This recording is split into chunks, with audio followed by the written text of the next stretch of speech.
Well, welcome everybody. My name is Ann Dolin, and I am your host this evening. For the last 24 years, my tutors, coaches, and college consultants have been helping kids to be more successful in school. But tonight, we have a topic that I'm so excited about called beginning to build critical adulting skills. It's more than learning to do laundry. And my host tonight is Andrea Brenner. So Andrea, if you can go to the next slide, I would love to introduce you. Absolutely. Thank you. So Andrea is really well known for helping kids to get the skills they need in high school to be prepared for college. Andrea, I'd love for you to share your background and also some of the publications that you've written to help kids. Absolutely. And thank you so much for hosting me, Ann. Hello, everyone. I'm so glad you could join us. As Ann said, my name is Andrea Brenner. I have a Ph.D. in sociology. I'm a sociologist by training, and I identify as a college transition educator. I spent 25 years at American University in Washington, D.C., first as a sociology professor, and my area of focus was sociology of the first year student. And I was the natural person to come into the administrative role to create American University Experience, which is AU's first year mandatory transition course. After 25 years, I left a college campus to try something new. I co-authored the book How to College, which is a Macmillan publication with a colleague from AU. And more recently, I am the creator and author of the Talking College card deck, which is the only card deck on the market that gives folks the prompts they need to have conversations between parents and their college-bound students.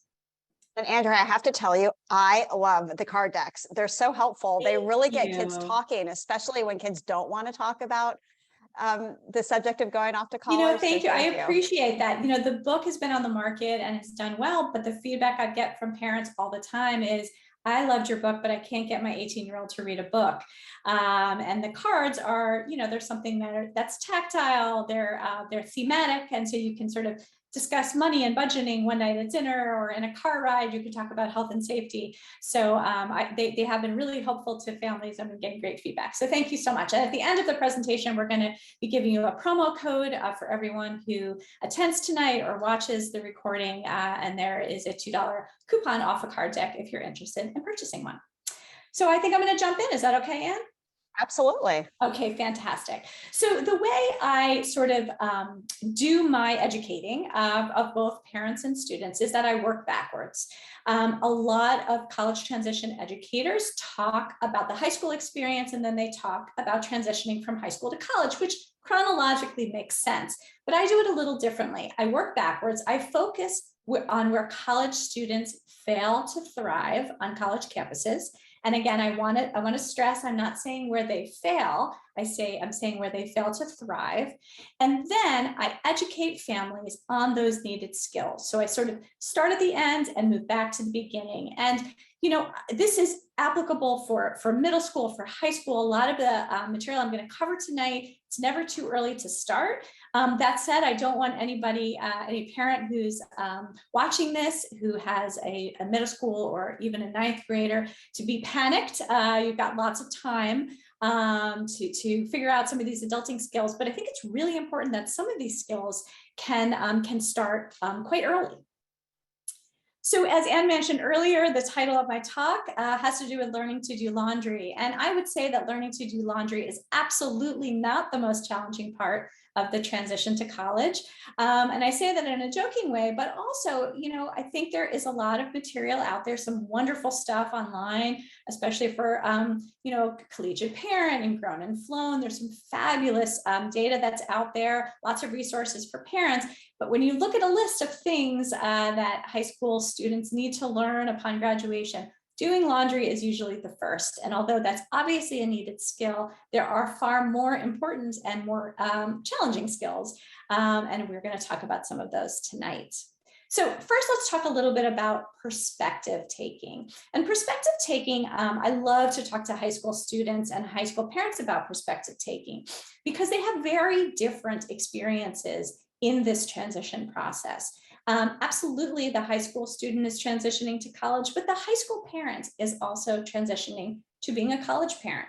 And so when I talk about perspective taking, I want people to realize that it's not that the parent or parents are right and the student is wrong, or the student is right and the parents are wrong. It's just that they have very different lenses of this identical situation. So I'm going to give you an example that I think will help you to understand that. So my example is college move-in day. So if you talk to a parent around college move-in day, you'll hear a lot of this language, right? It's the last day we can spend as a complete family. Maybe it's a family brought younger siblings with you, or even grandparents to the move-in day. And let's take a lot of pictures. Let's take a picture of our new college student with a college sign, with a college mascot, eating in the cafeteria for the first time with their roommate. And that's wonderful. And of course, we do want to have all of those photos. But for the parent, it's really the last day they think about spending time as a complete family. That said, the exact same day for the new college student is very different. It's the first day of their college life. And they're ready to meet new people and often ready to push the parents out. And sometimes parents feel hurt by this, but I think it's important to know that college campuses across the US on move-in day, they have a specific time. They ask all families to leave, and they do that because a lot of families hang on just a little too long. And there is an anxiety that a lot of new college students feel that they want to get started. They want to start meeting people. They don't want to be left out of a group walking from place to place. So that's just something for parents to keep in mind when it comes to move-in day. And of course, move-in day is just an example of something larger, which is perspective taking. So let's talk a little bit about the most common first-year adjustment challenges. And these are adjustment challenges that absolutely start in earlier years as well. And there are three. The first one is academic, and that's not usually the content, right? Most college students don't struggle with the content. If they've been accepted by that particular college, they're usually okay academically with the content, the material provided in those academic classes. When I say academic challenges, I'm usually referring to executive functioning challenges. And of course, Anne is an expert in this, skill building, note taking, reading skills, etc. And we'll get to some of those in a little bit. The second is sort of those socio-emotional challenges. And that could be everything from homesickness to making friends to sort of learning how to make decisions by oneself. That might be anything from eating to health to safety. And then identity-based, and that is sort of an umbrella term, and we can have a lot under that. What I'm actually referring to is that a lot of high school students have an identity that is usually connected to a passion or an extracurricular activity. So they might be a soccer kid, they might be the trumpet player, they might be a singer, etc. And those identities might continue into college, but a lot of college students shed those identities and try something new. So a lot of that shifts, and sometimes that can be a real challenge for first-year students to sort of get off that gerbil wheel of the high school nonstop proving oneself. So more importantly, what does this mean for the high school parent? So first, it's important to tease out your specific teen's need for growth and acknowledge that raising teens is challenging, not just for you, but for most parents, right? So we might think, oh, my kid is completely not going to be ready for college next year or in 2 years. And in fact, colleges don't expect your child to be ready in every single area when they arrive on campus. And I'll talk about that in a little bit.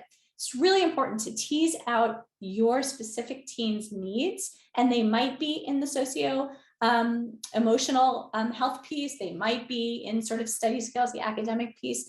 They're probably not going to be in all areas, but really to dig down and work on the ones that they're struggling with.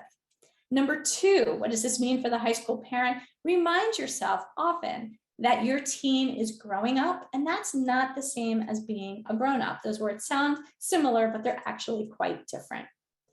Third, understand that the role for high school parents are not well defined. That's really, really tough because we have spent so much time, especially K through 8, really knowing, being our child's advocate. Some of us do that into high school. But what ends up happening as we transition from high school to college as parents, high school parents to college parents, nobody kind of has a rule book for us, right? How much are we getting involved? What is the high school accepting of? What is the college even allowing? So we'll talk a little bit about that as well. And number 4, think about ways your well-intentioned helping or problem solving might be doing your teen a disservice. So are you helping too much? And are you helping in situations where your teen doesn't really need the help? And in the long run, they may benefit from figuring out things even if they make mistakes. And we'll dig into that as well. So 5 myths of high school parents. Number 1, as I mentioned earlier, college kids excel academically and socially. And I hope you can breathe a sigh of relief to know that the majority of kids who arrive on college campus for their first year are not ready to excel both academically and socially. Usually kids excel in the classroom environment and struggle with making friends or extracurricular activities, or they're great in the socio-emotional health. They have no trouble making friends, but they really are struggling with their academic skills. So if your kid is missing one of those, you're really okay. And faculty and staff on college campuses are expecting kind of messy first-year students. Second myth of high school parents: no one at college will get my kid like I do. And this is something, working on a college campus and talking to parents so often, I would hear again and again, right? I'm nervous to leave my kid with you. Nobody understands my kid as well as I do, right? And they're absolutely right. Those parents are absolutely right. No college faculty or staff member understands your kid as well as you do. But here's what we do have that you don't have on college campuses is we've worked with tens of thousands of 18 and 19-year-olds. We know that adolescent brain. We've seen the failures, we've seen the mistakes and the challenges. So even though we might not know your child, we really know the patterns and the trends of first-year students. Next is that teens don't want to learn from their parents. And Anne had mentioned people using my cards. This is a great example of that. Once these conversations start happening and a parent actually has a conversation prompt to begin the conversation, teens are really interested in learning what their parents have to say. In reality, teens don't want to have to learn anything, but when they dig down and they realize that there's material that they don't know, there's adulting skills that they're unfamiliar with, they're really welcoming to learn some of those skills from their parents. And again, could be parents, could be guardians, could be grandparents, older siblings, etc. The college process ends with acceptances, another myth, right? Everyone gets into college and then they think, I'm done. But in fact, that's when the hard work really begins. Your college acceptance letter does not come with any kind of adulting manual. There's a lot that needs to be learned after that college acceptance. So it's important that parents and students alike don't sort of breathe and say we're done once that college acceptance letter comes. There's a lot of skill building in addition to laundry that still needs to be done. And then the last myth of high school parents is that other people's kids have it all together. And that is absolutely not true. As I mentioned earlier, it's a very messy process. And the majority of first-year students struggle with something. So let's dig into what are some of those somethings. So thriving in high school and especially in college matters more than simply surviving. And you may hear about the term retention rates. Colleges talked for many, many years, decades, about retention rates, right? We have this many students, and now the next year we have this many students returning. Those are retention rates. Colleges have actually stopped. They've really pulled back from talking about retention rates because they realize that it's not just the surviving. It's not just will kids come back the next year. It's are they thriving when they come back? And so there is actually something called a Thrive Index, or indices, that a lot of colleges are now using, which if you look in a FISC guide, a big green guide to colleges, which is a wonderful resource, they have things like the Thrive Index in there. And it really measures students' happiness, their ability to function, their ability to feel connected to community. All those things are part of thriving. So that's something important, is not just striving for surviving, but instead striving for thriving. So what can parents do to help their teens now? So I'm going to talk about, and Anne is going to also jump in, we're going to talk about the big 6. So number 1, make sure your teens have the simple life skills they need for the transition ahead. So I'm going to give you a list of some things that high school graduates should know. A lot of this comes from my book, How to College. And a lot of this you can also find online. I've added some new things you may not have seen before. If you have a student who is younger than, I would say, an 11th grader, it's nothing to panic about. But if there's anything on this list that you might want to dive in early, the earlier you can get some of these skills learned, the better. So high school graduates should know how to keep a budget. And that can start with something as simple as figuring out what things cost in 1 week. Right? How much does it cost to feed a family? How much do you spend at Starbucks? How much does it cost when you go to CVS to buy cosmetics? Whatever that might be. How to use a phone to make an appointment, ask for help, and leave a voicemail. And I know these are things that Anne and her team talk about quite a bit. These are executive functioning skills. They're also professional skills that are important. And I'm always surprised when I work with high school students that a lot of them are very nervous about leaving voicemails. But keep in mind, when they get to college, they're going to be leaving voicemails all the time with their academic advisor, with their professors, with their graduate TAs, with their financial aid advisor. That's going to be a really common type of communication. And they also need to learn how to make appointments. And that's something that I'm going to talk about in a little bit and can be started, end of middle school, beginning of high school for sure. How to judge their stress to distress spectrum. And I think that's a really important thing to briefly talk about. There is a spectrum which starts with distress and sort of starts with stress and ends with distress.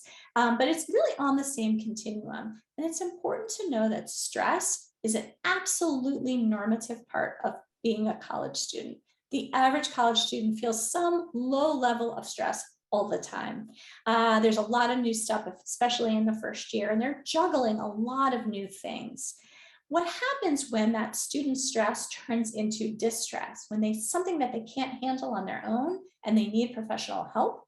That's when we need to really understand when that student kind of changes. And so that's a conversation that can happen in the home, I would say as early as 8th, 9th grade, starting to talk to your own student. When does your stress turn into distress? If you are a student, if your student does actually reach those levels of distress, and what can you do? What are the warning signs? How can you get help before your stress turns to distress? And that's what we see on college campuses. Again, stress is normative, but when that student can't get out of bed, when they can't move to classes and make decisions, that's the distress level. And that's something that's really important to start talking about early. Students need to know their social security number by heart, and they should know how to keep other private information safe. They should understand password protection. They should understand unsecured Wi-Fi networks. But something as simple as memorizing their social security number, private information, the safest place is to keep it in their brain. And I'm amazed at how many college students come in not having memorized their social security number. So that's something that you can start working on tomorrow if your student does not know that. Next is how to write, address, and stamp a handwritten note. A lot of those will be given to teachers in high school as thank you notes, or mentors as thank you notes for helping with the college application process, as well as with college professors, because they're the ones that are going to be writing those letters of recommendations for things like internships and summer jobs moving forward. How to treat common physical maladies, understand medication dosages, and fill prescriptions. These are all things that are a part of that list beyond learning to do laundry. They need to know the basics of health insurance. They don't need to know everything about health insurance, but they should certainly understand the basics of health insurance, and that can be a dinner table conversation. Simple meal prep, cooking, baking, toasting, microwaving, and knife skills. A lot of parents, new parents, are surprised. On most college campuses in the US, there's a kitchen in almost every single residence hall. And so and they're usually stocked with, cooking utensils and pots and pans and things like that. So your students should go to college armed with some basic cooking if they don't already have it, with recipes from home that give them comfort, and they should feel comfortable using that kitchen. They should know how to book plane, train, and bus travel. And again, I know it's easier sometimes for parents to do those things for our kids, but earlier the better to learn how to do that on your own.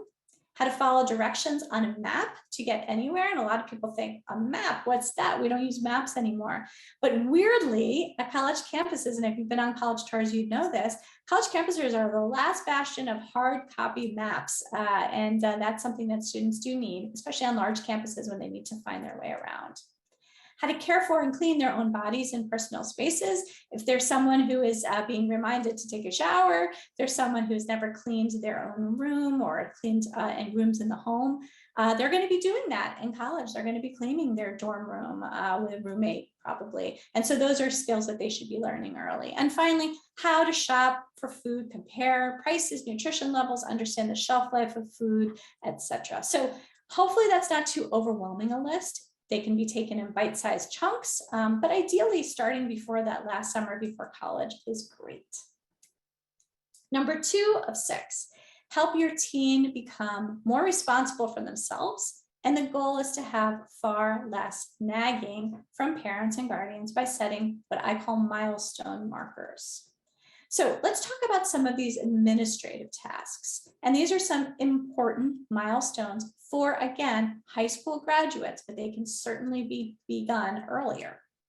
So moving from a parent to a student management of doing things like maintaining a calendar, both a daily and monthly calendar, deadlines, attending meetings, even filling out forms. If your student is an athlete and they have to fill out their athletic forms or their form to go on a chorus trip or a band trip, these are things that earlier they can start filling out the forms. Of course, you'll still have to sign them, the better. College is filled with forms, and they should feel comfortable knowing how to fill those out.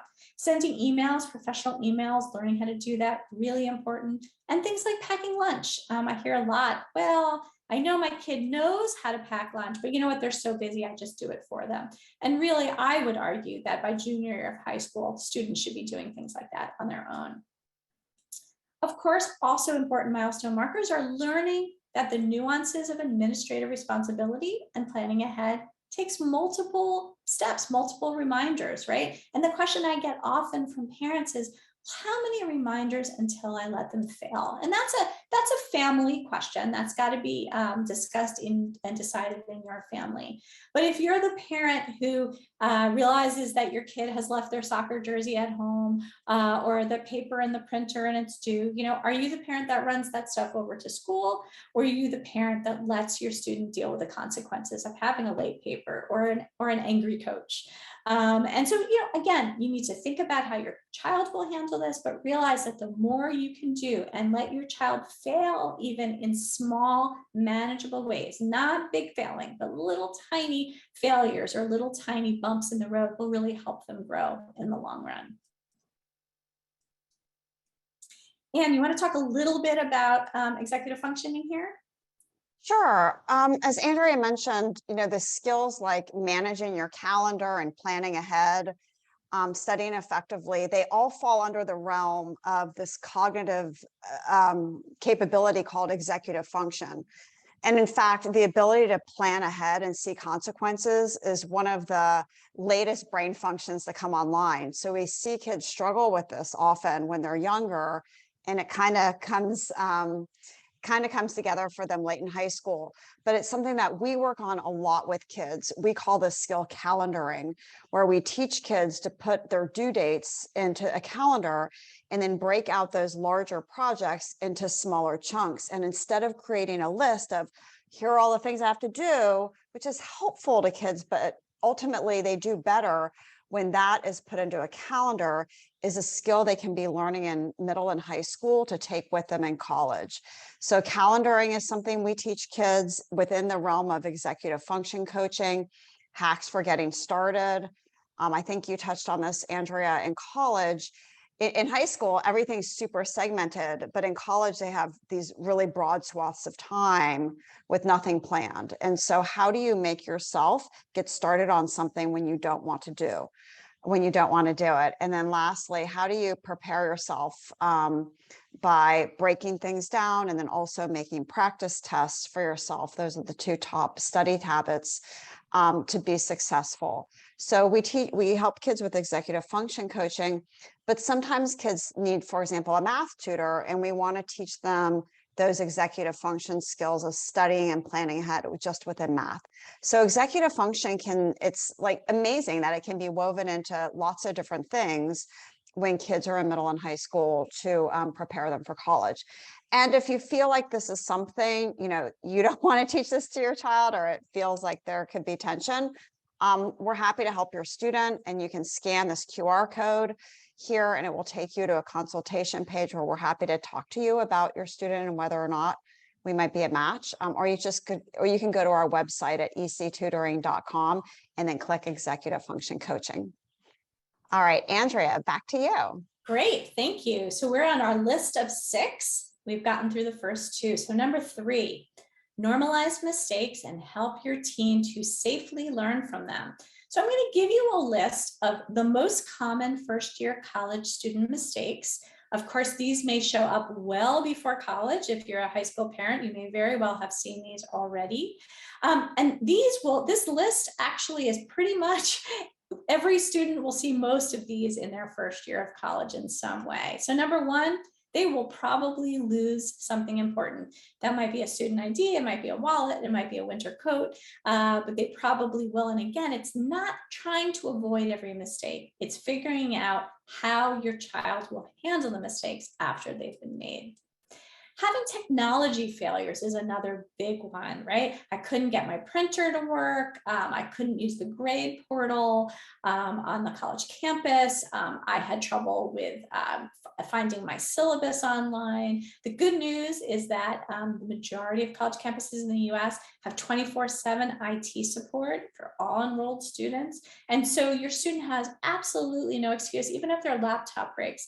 College libraries now rent laptops, or you can borrow a laptop if you need one in the short term. So there are resources to help your students if they do have technology failures. Poor caretaking of their health, that's a big one. Can't avoid getting sick. College dorms are like petri dishes, and I'm not even talking COVID, I'm talking about the common cold. But the earlier students can understand what their body is doing when they're sick, how they can take care of themselves rather than a parent stepping in just to take care of themselves, the better, because the parent's not going to be there when the child, or young adult, I should say, has a fever in college. And the last thing the student wants to do when they have a fever is to stumble around CVS trying to figure out what medication they need. Another common first-year college student mistake is not budgeting well or overspending. Often this shows up with what we call meal swipes in college. The majority of colleges have a meal swipe program where you have a student has a card, and every time they go through a meal line, they get breakfast, lunch, or dinner, it deducts money off their meal plan. And a lot of college students, first-year college students, run out of all those meal swipes right before final exams. And what are they to do? So again, having a plan in place if that happens, and learning how to budget. Making a poor social decision, sometimes with alcohol and drugs, sometimes with friends, could be sororities or fraternities, party life. These are all things that are very, very common. And again, the earlier you can talk about these with your college student or your college-bound student, the better. My Talking College card deck has whole sections of all of the ways that college students really struggle. And there are a lot of what would you do scenarios. What would you do if, whatever that situation might be. And then the last very common college student mistake is missing or failing an assignment. I can't tell you how many courses I would teach where I would have the majority of the students in my class were freshmen, and it would be the first day a paper was due, and there was always one student wide-eyed looking around. How did everybody know it was due today? And I didn't have it, right? And so again, it comes down to having your student being on top of it. As Ann mentioned, calendaring is a huge part of it. We always encourage first-year students to come, or students, college students in general, to come in and look at all of their syllabi for every class, mark down all the due dates in a larger calendar, because, you know, one professor is not going to be talking to another professor, and it might be a really, really heavy week for a student. And so missing or failing an assignment is something that's fairly common, but not, you know, it can really freak a student out when it happens. Number 4 of 6, try to avoid scenarios where too much helping hinders a high school student's growth into adulthood. So what do I mean by that? Well, I'm not a big fan of the term overparenting. I believe that when parents parent, even if they parent a little bit too much sometimes, they do it out of love, they do it out of care, of course. They want the best for their child. So I rather refer to it as loving support versus detrimental enabling. And if you think about it, there is a picture here of a teacup, and I want to kind of give you, as I said, I'm a college insider, and I wanted to give you a little bit of information that parents in the past have benefited from. There is a term called a teacup, that term that is used very frequently on college campuses, usually by college professors and sometimes by academic advisors. And that refers to a first-year student who is so fragile that the first little chip of that teacup, they will completely fall apart. And so, of course, we'd love our children, our teens, not to be teacups, but the important thing is how to build resistance, how to build, resilience, and how do we really create kids who are ready if something happens, that they're not going to just fall apart and just like the teacup, just chip into a million pieces. So let's talk a little bit about that. Well, first, it starts with reflective listening. If you've taken an adolescent psych course, you're probably familiar with the term. Something, I can say this about my own children, and I know for sure that a lot of teens walk into a room and they're just angry or they're upset. Those are usually the 2 MOs, right? There are tears, or there's frustration, or they're just bursting with anger. And instead of immediately going into what a lot of us as parents do, which is fixer mode, right? I can help you fix this problem that you're talking about. A great question to ask is, do you want to vent, or do you actually want my help problem solving? And there are often different answers. And I think you might be surprised, because a lot of the times the student will think, and not having been asked that before, and say, you know what, I really just want to vent. I just want to yell. I just want to scream. And I don't actually want you to give me advice. I just want you to listen. And so that's a wonderful, if we can preemptively ask, do you want to vent or problem solve, it can really do wonders for a parent and teens relationship. Another type of reflective listening is using I messages rather than you messages, right? And again, if you've taken an adolescent psych class, you may already know this, or you might already do this as a parent. So instead of, let's say for an example, I tell my student, my child who has the car for the evening, you know, you can drive, but as soon as you get to place X, I need a call, or I need a text from you. And then of course that text does not arrive.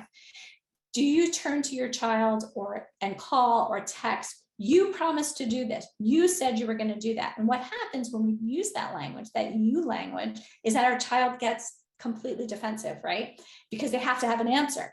And it's usually not, I'm sorry. And so what I like to do is to work with parents to use I language. Instead of you promised to call me, I feel really scared when you promise to call and I don't hear from you. Turning it into our problem as parents, I messages rather than you messages. So it's something that you might want to consider. I've seen a lot of success with teen parents. Number 5 of the 6, understand the differences between high school and college academic standards and help teens hone some of those skills.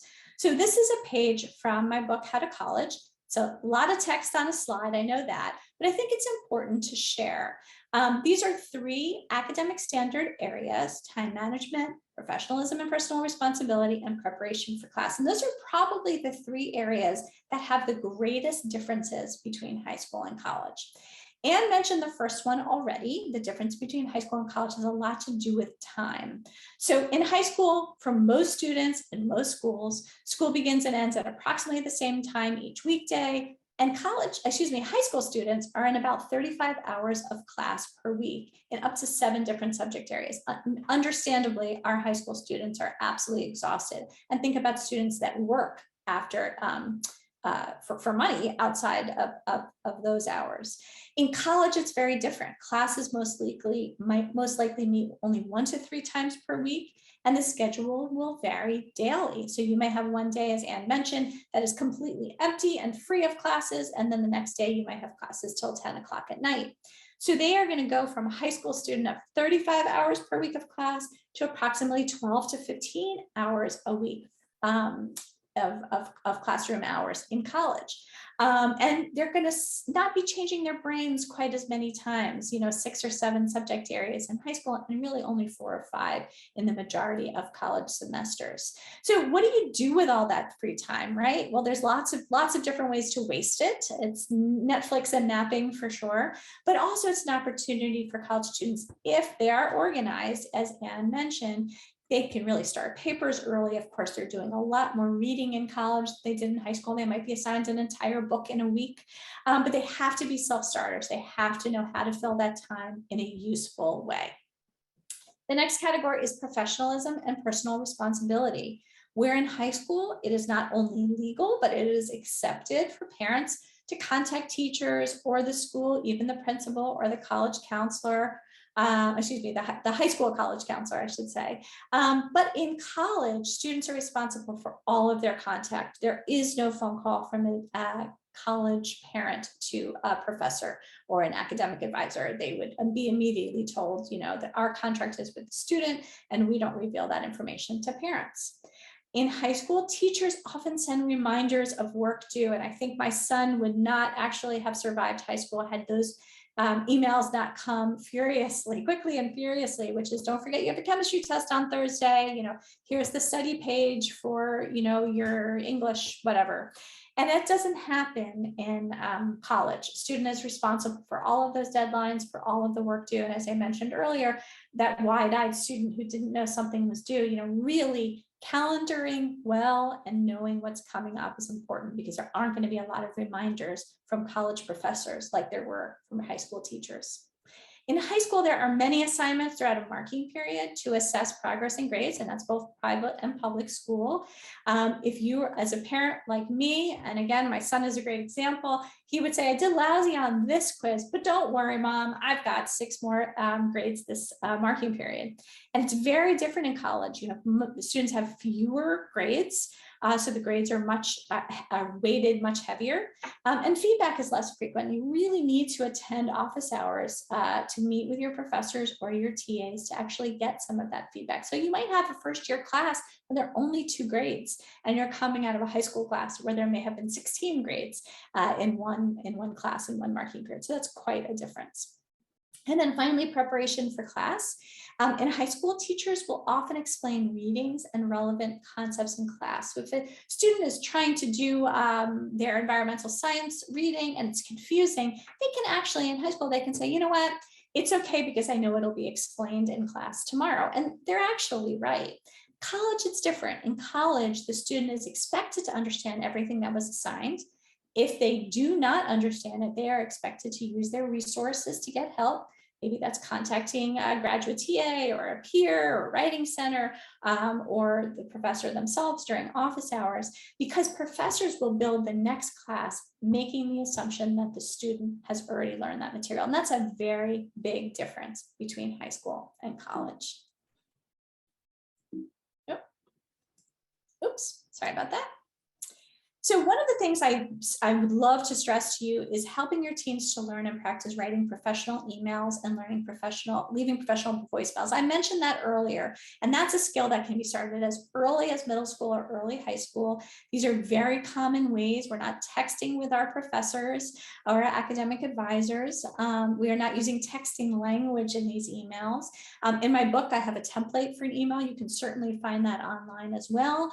And it's really important for high school students to know that there is a particular chronology of a professional email, what it should look like, what it should sound like, how it should be signed, etc. And I would say the same thing about leaving professional voicemails. As early as possible, students should be practicing that. Even if they're practicing just leaving emails on your own parents' voicemail. I think the important thing is for the student to practice.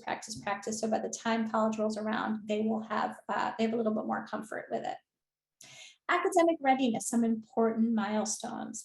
And this, again, well into high school, students should be taking ownership of their own academic responsibilities without external accountability, right? So they're not getting the grades for the parents any longer. They're getting them because it means something to them. Parents at some point need to retire as the homework, schoolwork police. I am a big fan of this happening, if possible, junior year of high school. And again, it's not that the student is going from dependent to independent overnight. It's that they're going to start learning to rely on others and asking teachers for help, asking academic advisors for help, asking tutors for help. Next is students and parents shifting from focusing on grades to the process by which grades were attained. And that's a tough thing to do in the world we live in, because so much of the college application process has to do with their grades, right? They do anything to get that A, but what does the A mean if they don't actually understand the material? And the nice thing that surprises a lot of first-year college students is the focus is not as much on grades as it was in high school. It's more on the learning. And there is an excitement to that many college students report. And then again, the idea that grades and success don't always go hand in hand. I can tell you from being a college professor for 20 years, some of my best students who had the most wonderful conversations with me in office hours, who just loved the material, were actually B+ A- students. They weren't my top students. They were students who were messy and they were working through material. And sometimes a B student really gains a lot in a college classroom. And we have to stop thinking that success and grades always go hand in hand. It's not always the A student who is actually learning the most. And you want to talk a little bit about your programs and how that fits in? Sure, Andrea. Andrea, you mentioned parents stepping back and versus being involved a lot. And my experience in working with kids for 25 years is that in high school, usually by 9th grade, parents shouldn't be so much involved in the goings on of homework. But as kids start to apply for college, that's when executive functions are taxed more than any other time in their high school experience. And that's when a parent often wants to jump in and help with applications, which feels perfectly normal because it is so overwhelming. I wanted to share a program with you, starting with kids that are rising 9th and 10th graders, where we help them to prepare for applying to college. So we have a program for 9th and 10th graders, for students rising to junior and senior level, and then for just actually rising juniors, and then for just students that are rising seniors that want to get all their college applications done, including choosing their schools, executing on their essays, completing their applications without a ton of parental involvement, so that kids can learn how to parse all of this out and get it done with the help of a professional, and parents can kind of sit back a little bit. And you can scan this QR code, or you can find more information on our website about college consulting. Andrea, I love that, because those are the students who really do the best in college. Those who are practicing those EF skills early on and not learning that for the first time in college. So thank you for sharing that. Finally, 6 of 6, help your kids learn that asking for help is an important part of adulting. And if you get anything from tonight, I would say number 6 is probably the most important. So let me tell you what I mean. If you ask the question, what does it mean to be an adult? And you ask a high school student or even an early college student, they're going to say a couple of things. Either they're going to say, doing it alone, doing it all by myself, or not relying on others, or I have no idea. It's a mystery to me. I'm so far from being an adult. I don't know what that means. Those are the most common responses that you're going to get. But that's a really troubling concept if high school students and early college students think that being an adult means doing it all on their own. If you talk to adults, 40 plus, and ask them, what does it mean to be an adult? They're going to say a number of things. One of the things they're going to say is learning to use resources, asking people for help. When we as adults don't know something, what do? We immediately call a friend, call a coworker, Google something, right? When we have an illness or even a death in our family, we reach out to people for support, for help. And we know that asking for help is a big part of adulting, but we haven't necessarily, as a society, taught our high school kids that adulting really does mean asking for help. And that actually hinders our kids when they get to college campuses where resources are plentiful, but they're only useful if the student actually crosses the threshold into that resource office. So it's something to think about. Maybe talking to your kid about what does it actually mean to be an adult and how that language will change when they're in college. And I would say encourage your teen to explore college resources and reach out well before they arrive. And that's not, that could be extracurriculars if they're interested in joining an a cappella group. Let's just tease that out for a second. You have a singer and your student wants to sing a cappella in college. They do a little research online. Everything is online now. They find out there's 3 or 4 different a cappella groups at the college they'll be attending, and they can actually, through Facebook Messenger, reach out to every single a cappella group's going to have a Facebook page. They'll reach out, introduce themselves. I'm an incoming freshman. When is the first meeting? There's a name. They may connect with a junior or senior who's the president of that club. And then the student arrives on campus and there's a club and activity fair, usually within the first couple of days after orientation. They go up to that student who they've just met online. And then there's oh, I know this person. This is not overwhelming to me. A lot of students do find that orientation is actually disorienting because it can be completely overwhelming and just so many clubs and organizations. And so the earlier your student starts to look for things that interest them, the better. And I would say that is also having to do with college resources. Any kind of college resources that you and your student believe your student will need. That might be athletic academic support, specifically athletic support for athletes, disability support, mental health support, nutrition, whatever it might be. Those resources are all on college campuses. They are all included with your tuition dollars. So you're already paying for your student to use those resources free of charge, or without an additional cost, I should say. And the earlier, the better, to really start pushing your kid to look at some of those resources online. Finally, my last slide, the goal here is to help your teens help themselves and take the central role as they prepare for the transition to college.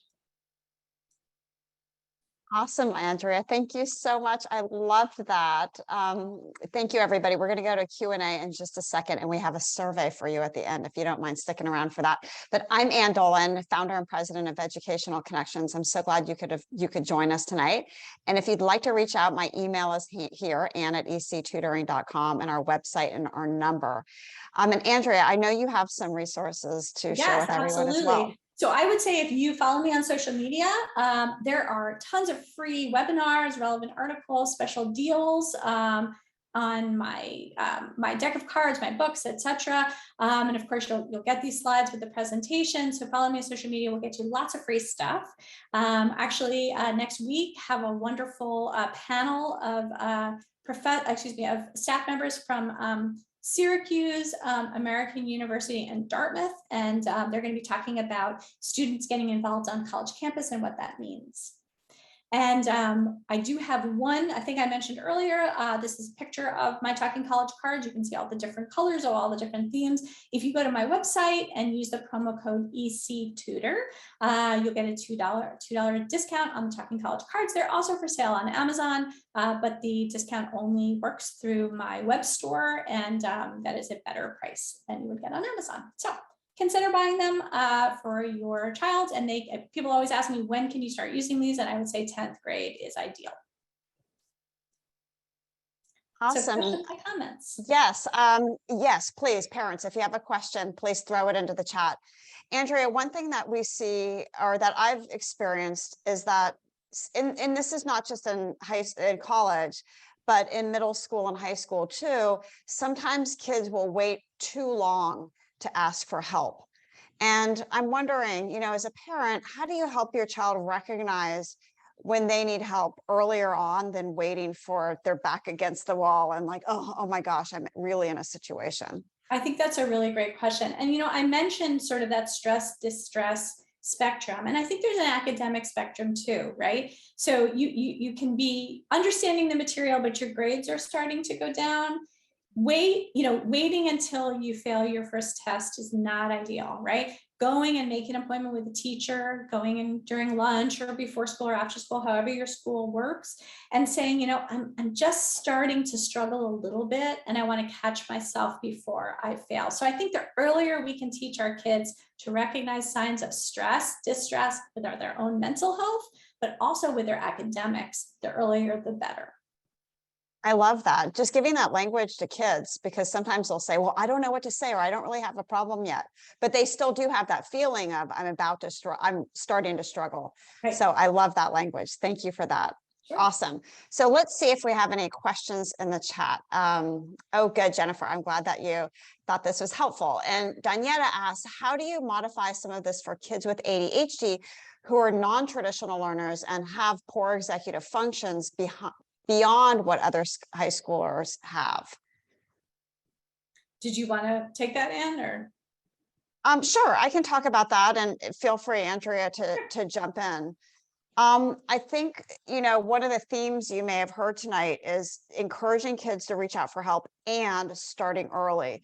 So we know when our kids, even if they don't have a diagnosis of ADHD, but we know that they have executive function issues, it doesn't matter whether they have a diagnosis or not.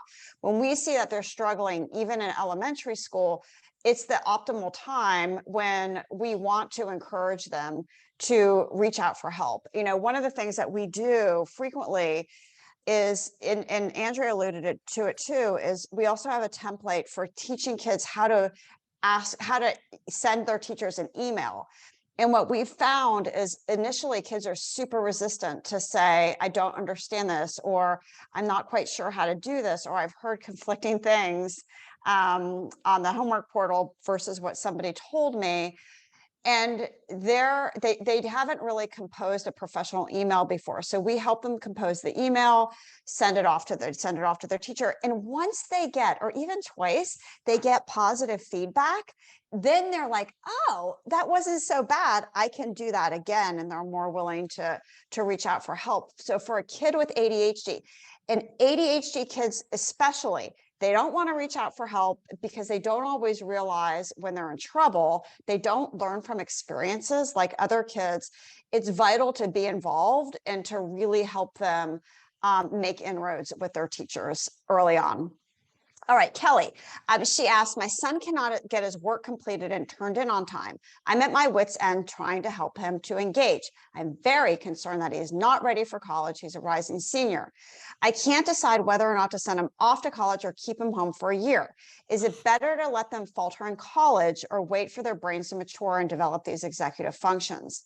Andrea, do you want to take this one? Sure. And that's a question. That's a tough question, but a common question.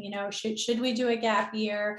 There are some wonderful transitional gap years that you might want to consider that are not, traveling around Europe, but they're actually skill building. There is one I can think of called Dynamy in Worcester, Mass. That is a well-known program for kids who are just maybe not college ready, and there are lists of these. If you want to email me, I'm happy to send you others. And the idea is there are opportunities for students to live in a group house. They learn how to budget and cook together, but at the same time, they're getting sort of one-on-one tutoring. They're learning how to work on those executive functioning skills, their study skills, things like that. I would say take a look at accommodations offices at the college that your student has been accepted at, or it might be called disability services. Figure out if your student is eligible for accommodations. I think that's really important. Just because they had special accommodations like a 504 plan in high school and before doesn't mean that those are going to transfer to college. It's a really tough conversation to have sometime, but most college campuses have disability offices or accommodations offices that have wonderful programming. And a lot of that programming starts through video, a little video like coaching sessions or little video classes for any accepted students, even if they're not seeking accommodations in college. So that's a way to get connected to a college, feel out if your college student or your student is ready for college, and maybe require them to take some of these short little classes that can actually help. They are created for students just like you're talking about. The last thing I would add is I'm sure Anne talks about this when she talks about executive functioning, the idea of chunking down things, right? It's really, really tough to say to a student, like, you're not college ready, so you need to figure out how to do this big task. And really, it's breaking down the big task into smaller tasks. So for a student who's completely overwhelmed with learning to make a doctor's appointment on their own, right? That just seems so scary to them. I've worked with high school parents who we've talked about how you can chunk that. You can say, the first time you're going to sit next to me, you're going to listen to me on speakerphone while I make a doctor's appointment for you. And then the next time I'm going to sit next to you and you're going to make the appointment. Maybe this is for a haircut or a dentist. And then by the third time, you should be able to handle it on your own, right? So not assuming something that is not at all overwhelming to us is, is something that your kid can do. So I would really stress the idea of chunking pieces of things and kind of trying to break down tasks. Thank you, Andrea. Maria says, thank you. I'm the parent of a 9th grader and I'm a little bit confused. I want my daughter to learn early. What I think you're asking, what would be important? And really in 9th grade, what's important is for kids to start to function independently. And so you can also use the phrase, if you find that you're having to micromanage things, ask, what do you have and when will you do it? And so that kind of triggers in the student's brain, okay, let me think, what are the 3 things I need to do? Or you could say, what's your priority for the day? That causes kids to like really focus on what they really need to get done. So that type of questioning might be helpful, especially for a 9th grader. If you're not sure where to help, just giving them a little push in the right direction with the right language can be helpful. I love that, Right. Anne. And if I could just interrupt for 1 second, there's such a big difference between, what do you have coming up and have you studied for your chemistry test yet, right? And so putting that into the hands of our students and letting them actually go that extra mile, figure out what it is, and then verbalize it, I think is really important. Great, thanks, Andrea. Beth asks, when a child has an ADHD diagnosis or executive function challenge, is it helpful to search for a college that supports these students well, or do most colleges have this anyway? Is it best not to reveal the information prior to acceptance? And that kind of goes with the next question, which is it okay to mention ADHD in the college application or less likely to be accepted? Andrea, do you want me to take part of this? Do you want to? Yes, no, but you go ahead. Okay, so it is fine to mention ADHD in an application. In fact, our college counselor on staff, Kristen, who worked in UVA admissions for 11 years, she got that question on a webinar a few weeks ago. A number of parents asked that question. If you have a learning disability, or if you have mental health challenges, or if you have ADHD, should you disclose that? And the answer is yes. If that's part of who you are and you want to talk about it, or the issues you've experienced and how you've overcome them, and that's your makeup, and it's compelling, that it might be something you talk about in an essay, for example. You can, you don't have to disclose it. You're not required to disclose it. Just like on the SAT or ACT, if you get accommodations like extra time, the colleges don't know. Because you're protected by the Americans with Disability Act. So you don't have to tell colleges. However, if you want to get accommodations in class, you obviously would have to tell them. So you don't have to, but to answer the last question, it doesn't, according to Kristen and also Lisa, our other college counselor, both said that in their experience, it does not affect whether you're accepted or not. And then, Andrea, the question about when a child has an ADHD diagnosis, is it helpful to find a college that supports these students well, or do most colleges have that anyway? Do you want to take that one? Yes, I would love to take that. No, most colleges do not do a wonderful job of ADHD support. I'll be completely transparent here. There are lists and lists of colleges that do, and those who really tout that they have wonderful resources specifically for students with ADD and ADHD are definitely something to check out.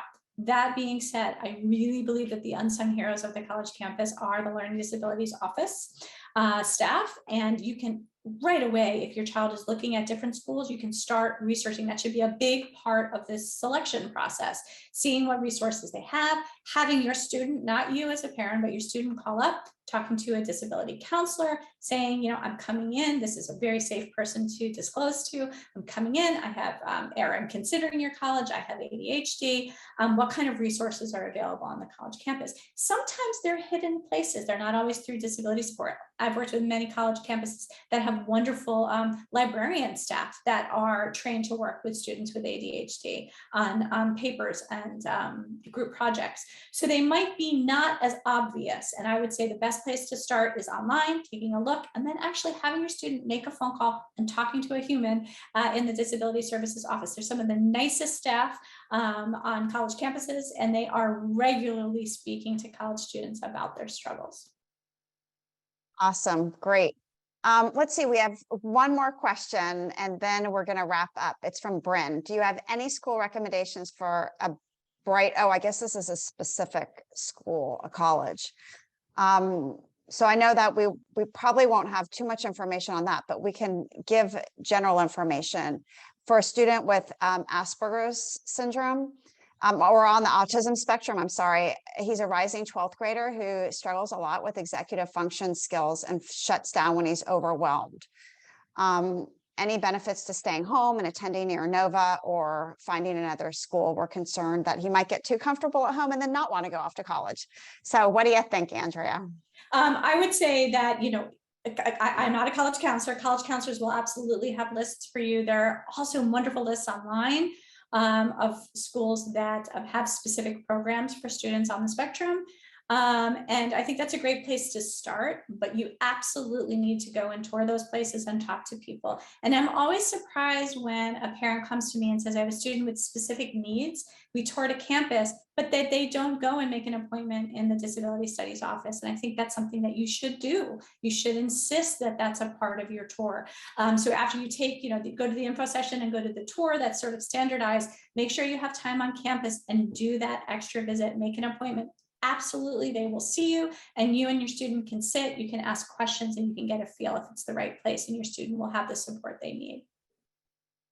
Excellent. Thank you so much, everybody, for being a part. Andrea, thank you for joining us. My pleasure. Thank you for having me. It was awesome. And everyone, please stay to complete a survey at the end. Again, thank you for coming this evening, and I wish you all the very best for the remainder of the summer and the school year. Good night. Good night.